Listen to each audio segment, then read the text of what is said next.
فلما جاء آل لوط المرسلون قال إنكم قوم منكرون قالوا بل جئناك بما كانوا فيه يمترون وأتيناك بالحق وإنا لصادقون۔ پھر جب یہ فرستادے لوط کے ہاں پہنچے تو اس نے کہا آپ لوگ اجنبی معلوم ہوتے ہیں۔ انہوں نے جواب دیا نہیں بلکہ ہم وہی چیز لے کر آئے ہیں جس کے آنے میں یہ لوگ شک کر رہے تھے۔ ہم تم سے سچ کہتے ہیں کہ ہم حق کے ساتھ تمہارے پاس آئے ہیں۔ لوط کے ہاں پہنچے۔ تقابل کے لیے ملاحظہ ہو سورہ اعراف رکوع 10، سورہ ہود رکوع 7۔ اجنبی معلوم ہوتے ہیں، یہاں بات مختصر بیان کی گئی ہے۔ سورہ ہود میں اس کی تفصیل یہ دی گئی ہے کہ ان لوگوں کے آنے سے حضرت لوط علیہ السلام بہت گھبرائے اور سخت دل تنگ ہوئے، اور ان کو دیکھتے ہی اپنے دل میں کہنے لگے کہ آج بڑا سخت وقت آیا ہے۔ اس گھبراہٹ کی وجہ جو قرآن کے بیان سے اشارتاً اور روایات سے صراحتاً معلوم ہوتی ہے یہ ہے کہ یہ فرشتے نہایت خوبصورت لڑکوں کی شکل میں حضرت لوط علیہ السلام کے ہاں پہنچے تھے، اور حضرت لوط علیہ السلام اپنی قوم کی بدماشی سے واقف تھے، اس لیے آپ سخت پریشان ہوئے کہ آئے ہوئے مہمانوں کو واپس بھی نہیں کیا جا سکتا اور انہیں ان بدماشوں سے بچانا بھی مشکل ہے۔ فَأَسْرِ بِأَهْلِكَ بِقِطْعٍ مِّنَ اللَّيْلِ وَاتَّبِعْ أَدْبَارَهُمْ وَلَا يَلْتَفِتْ مِنكُمْ أَحَدٌ وَامْضُوا حَيْثُ تُؤْمَرُونَ۔ لہذا اب تم کچھ رات رہے اپنے گھر والوں کو لے کر نکل جاؤ اور خود ان کے پیچھے پیچھے چلو، تم میں سے کوئی پلٹ کر نہ دیکھے، بس سیدھے چلے جاؤ جدھر جانے کا تمہیں حکم دیا جا رہا ہے، خود ان کے پیچھے پیچھے چلو۔ یعنی اس غرض سے اپنے گھر والوں کے پیچھے چلو کہ ان میں سے کوئی ٹھہرنے نہ پائے، کوئی پلٹ کر نہ دیکھے۔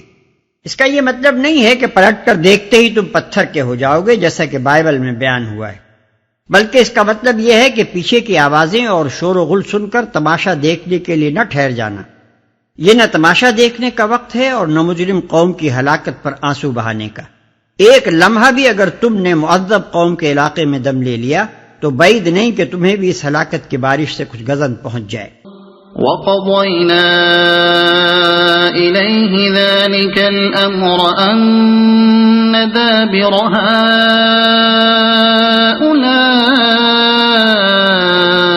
مَقْطُوعٌ مُصْبِحِينَ وَجَاءَ أَهْلُ الْمَدِينَةِ يَسْتَبْشِرُونَ۔ اور اسے ہم نے اپنا یہ فیصلہ پہنچا دیا کہ صبح ہوتے ہوتے ان لوگوں کی جڑ کاٹ دی جائے گی۔ اتنے میں شہر کے لوگ خوشی کے مارے بےتاب ہو کر لوط کے گھر چڑھ آئے۔ اس سے اندازہ کیا جا سکتا ہے کہ اس قوم کی بد اخلاقی کس حد کو پہنچ چکی تھی۔ بستی کے ایک شخص کے ہاں چند خوبصورت مہمانوں کا آ جانا اس بات کے لیے کافی تھا کہ اس کے گھر پر اوباشوں کا ایک ہجوم امنڈ آئے اور علانیہ وہ اس سے مطالبہ کریں کہ اپنے مہمانوں کو بدکاری کے لیے ہمارے حوالے کر دے۔ ان کی پوری آبادی میں کوئی ایسا عنصر باقی نہ رہا تھا جو ان حرکات کے خلاف آواز اٹھاتا، اور نہ ان کی قوم میں کوئی اخلاقی حس باقی رہ گئی تھی جس کی وجہ سے لوگوں کو علی الاعلان یہ زیادتیاں کرتے ہوئے کوئی شرم محسوس ہوتی۔ حضرت لوط علیہ السلام جیسے مقدس انسان اور معلم اخلاق کے گھر پر بھی جب بدماشوں کا حملہ اس بے باکی کے ساتھ ہو سکتا تھا تو اندازہ کیا جا سکتا ہے کہ عام انسانوں کے ساتھ ان بستیوں میں کیا کچھ ہو رہا ہوگا۔ تلمود میں اس قوم کے جو حالات لکھے ہیں ان کا ایک خلاصہ ہم یہاں دیتے ہیں، جس سے کچھ زیادہ تفصیل کے ساتھ معلوم ہوگا کہ یہ قوم اخلاقی فساد کی کس انتہا کو پہنچ چکی تھی۔ اس میں لکھا ہے کہ ایک مرتبہ ایک اعلامی مسافر ان کے علاقے سے گزر رہا تھا، راستے میں شام ہو گئی اور اسے مجبوراً ان کے شہر صدوم میں ٹھہرنا پڑا۔ اس کے ساتھ اپنا زاد راہ تھا، کسی سے اس نے میزبانی کی درخواست نہ کی، بس ایک درخت کے نیچے اتر گیا، مگر ایک صدومی اصرار کے ساتھ اٹھا کر اسے اپنے گھر لے گیا، رات اسے اپنے ہاں رکھا اور صبح ہونے سے پہلے اس کا گدھا اس کے زین اور مال تجارت سمیت اڑا دیا۔ اس نے شور بچایا مگر کسی نے اس کی فریاد نہ سنی، بلکہ بستی کے لوگوں نے اس کا رہا سہا مال بھی لوٹ کر اسے نکال باہر کیا۔ ایک مرتبہ حضرت سارہ نے حضرت لوط علیہ السلام کے گھر والوں کی خیریت دریافت کرنے کے لیے اپنے غلام الیازر کو صدوم بھیجا۔ الیازر جب شہر میں داخل ہوا تو اس نے دیکھا کہ ایک صدومی ایک اجنبی کو مار رہا ہے۔ الیازر نے اسے شرم دلائی کہ تم بےکس مہمانوں سے یہ سلوک کرتے ہو، مگر جواب میں سر بازار الیازر کا سر پھاڑ دیا گیا۔ ایک مرتبہ ایک غریب آدمی کہیں سے ان کے شہر میں آیا اور کسی نے اسے کھانے کو کچھ نہ دیا۔ وہ فاقے سے بدحال ہو کر ایک جگہ گرا پڑا تھا کہ حضرت لوط علیہ السلام کی بیٹی نے اسے دیکھ لیا اور اس کے لیے کھانا پہنچایا۔ اس پر حضرت لوط علیہ السلام اور ان کی بیٹی کو سخت ملامت کی گئی اور انہیں دھمکیاں دی گئیں کہ ان حرکتوں کے ساتھ تم لوگ ہماری بستی میں نہیں رہ سکتے۔ اس طرح کے متعدد واقعات بیان کرنے کے بعد تلمود کا مصنف لکھتا ہے کہ اپنی روزمرہ کی زندگی میں یہ لوگ سخت ظالم، دھوکے باز اور بدمعاملہ تھے۔ کوئی مسافر ان کے علاقے سے بخیریت نہ گزر سکتا تھا، کوئی غریب ان کی بستیوں سے روٹی کا ایک ٹکڑا نہ پا سکتا تھا۔ بارہا ایسا ہوتا کہ باہر کا آدمی ان کے علاقے میں پہنچ کر فاقوں سے مر جاتا اور یہ اس کے کپڑے اتار کر اس کی لاش کو برہنہ دفن کر دیتے۔ بیرونی تاجر اگر شامت کے مارے وہاں چلے جاتے تو برسر عام لوٹ لیے جاتے اور ان کی فریاد کو ٹھٹوں میں اڑا دیا جاتا۔ اپنی وادی کو انہوں نے ایک باغ بنا رکھا تھا جس کا سلسلہ میلوں تک پھیلا ہوا تھا۔ اس باغ میں وہ انتہائی بے حیائی کے ساتھ علانیہ بدکاریاں کرتے تھے اور ایک لوط کی زبان کے سوا کوئی زبان ان کو ٹوکنے والی نہ تھی۔ قرآن مجید میں اس پوری داستان کو سمیٹ کر صرف 2 فقروں میں بیان کر دیا گیا ہے کہ وَمِن قَبْلُ كَانُوا يَعْمَلُونَ السَّيِّئَاتِ، یعنی وہ پہلے سے بہت برے برے کام کر رہے تھے۔ اور ارشاد ہوتا ہے أَإِنَّكُمْ لَتَأْتُونَ الرِّجَالَ وَتَقْطَعُونَ السَّبِيلَ وَتَأْتُونَ فِي نَادِيكُمُ الْمُنْكَرَ، یعنی تم مردوں سے خواہش نفس پوری کرتے ہو، مسافروں کی راہ مارتے ہو اور اپنی مجلسوں میں کھلم کھلا بدکاریاں کرتے ہو۔ قال إن هؤلاء ضيفي فلا تفضحون واتقوا الله ولا تخزون قالوا أولم ننهك عن العالمين قال هؤلاء بناتي إن كنتم فاعلين۔ لوط نے کہا بھائیو یہ میرے مہمان ہیں، میری فضیحت نہ کرو، اللہ سے ڈرو، مجھے رسوا نہ کرو۔ وہ بولے کیا ہم بارہا تمہیں منع نہیں کر چکے ہیں کہ دنیا بھر کے ٹھیکیدار نہ بنو؟ لوط نے عاجز ہو کر کہا اگر تمہیں کچھ کرنا ہی ہے تو یہ میری بیٹیاں موجود ہیں۔ اس کی تشریح سورہ ہود کی آیت 78 کی تفسیر میں بیان کی جا چکی ہے۔ یہاں صرف اتنا اشارہ کافی ہے کہ یہ کلمات ایک شریف آدمی کی زبان پر ایسے وقت میں آئے ہیں جبکہ وہ بالکل تنگ آ چکا تھا اور بدماش لوگ اس کی ساری فریاد و فغاں سے بے پرواہ ہو کر اس کے مہمانوں پر ٹوٹے پڑ رہے تھے۔ اس موقع پر ایک بات کو صاف کر دینا ضروری ہے، سورہ ہود میں واقعہ جس ترتیب سے بیان کیا گیا ہے اس میں یہ تصریح ہے کہ حضرت لوط علیہ السلام کو بدماشوں کے اس حملے کے وقت تک یہ معلوم نہ تھا کہ ان کے مہمان در حقیقت فرشتے ہیں۔ وہ اس وقت تک یہی سمجھ رہے تھے کہ یہ چند مسافر لڑکے ہیں جو ان کے ہاں آ کر ٹھہرے ہیں۔ انہوں نے اپنے فرشتہ ہونے کی حقیقت اس وقت کھولی جب بدماشوں کا ہجوم مہمانوں کی قیامگاہ پر پل پڑا اور حضرت لوط علیہ السلام نے تڑپ کر فرمایا لو ان لی بکم قوتا او آوی الی رکن شدید، یعنی کاش مجھے تمہارے مقابلے کی طاقت حاصل ہوتی یا میرا کوئی سہارا ہوتا جس سے میں حمایت حاصل کرتا۔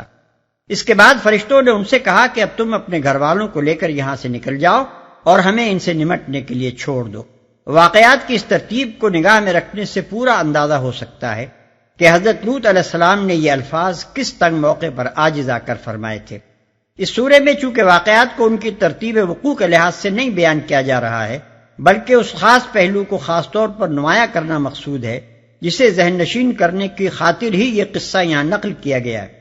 اس لیے ایک عام ناظر کو یہاں یہ غلط فہمی پیش آتی ہے کہ فرشتے ابتدا ہی میں اپنا تعارف حضرت لوط علیہ السلام سے کرا چکے تھے اور اب اپنے مہمانوں کی آبرو بچانے کے لیے ان کی یہ ساری فریاد و فغاں محض ایک ڈرامائی انداز کی تھی۔ لعمرك إنهم لفي سكرتهم يعمهون فأخذتهم الصيحة مشرقين فجعلنا عاليها سافلها وأمطرنا عليهم حجارة من سجيل. تیری جان کی قسم اے نبی، اس وقت ان پر ایک نشہ سا چڑھا ہوا تھا جس میں وہ آپے سے باہر ہوئے جاتے تھے. آخر پاؤ پھٹتے ہی ان کو ایک زبردست دھماکے نے آ لیا اور ہم نے اس بستی کو تل پٹ کر کے رکھ دیا اور ان پر پکی ہوئی مٹی کے پتھروں کی بارش برسا دی. یہ پکی ہوئی مٹی کے پتھر ممکن ہے کہ شہاب ثاقب کی نوعیت کے ہوں، اور یہ بھی ممکن ہے کہ آتش فشانی انفجار یعنی وولکینک ایرپشن کی بدولت زمین سے نکل کر اڑے ہوں اور پھر ان پر بارش کی طرح برس گئے ہوں، اور یہ بھی ممکن ہے کہ ایک سخت آندھی نے یہ پتھراؤ کیا. إن في ذلك لآيات للمتوسمين وإنها لبسبيل مقيم.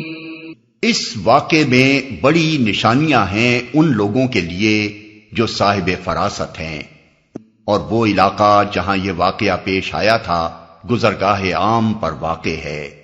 یعنی حجاز سے شام اور عراق سے مصر جاتے ہوئے یہ تباہ شدہ علاقہ راستے میں پڑتا ہے، اور عموماً قافلوں کے لوگ تباہی کے ان آثار کو دیکھتے ہیں جو اس پورے علاقے میں آج تک نمایاں ہیں.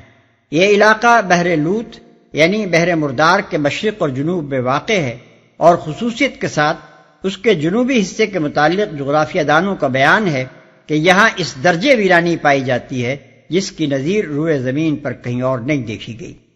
إن في ذلك لآية للمؤمنين وإن كان أصحاب الأيكة لظالمين فانتقمنا منهم وإنهما لبإمام مبين. اس میں سامان عبرت ہے ان لوگوں کے لیے جو صاحب ایمان ہیں. اور ایکا والے ظالم تھے تو دیکھ لو کہ ہم نے ان سے بھی انتقام لیا، اور ان دونوں قوموں کے اجڑے ہوئے علاقے کھلے راستے پر واقع ہیں. اور ایکا والے یعنی حضرت شعیب علیہ السلام کی قوم کے لوگ. اس قوم کا نام بنی مدیان تھا. مدین ان کے مرکزی شہر کو بھی کہتے تھے اور ان کے پورے علاقے کو بھی. رہا ایکا تو یہ تبوک کا قدیم نام تھا. اس لفظ کے لغوی معنی گھنے جنگل کے ہیں. آج کل ایکا ایک پہاڑی نالے کا نام ہے جو جبل اللوث سے وادی افل میں آ کر گرتا ہے. کھلے راستے پر واقع ہیں. مدین اور اصحاب الایکا کا علاقہ بھی حجاز سے فلسطین و شام جاتے ہوئے راستے میں پڑتا ہے.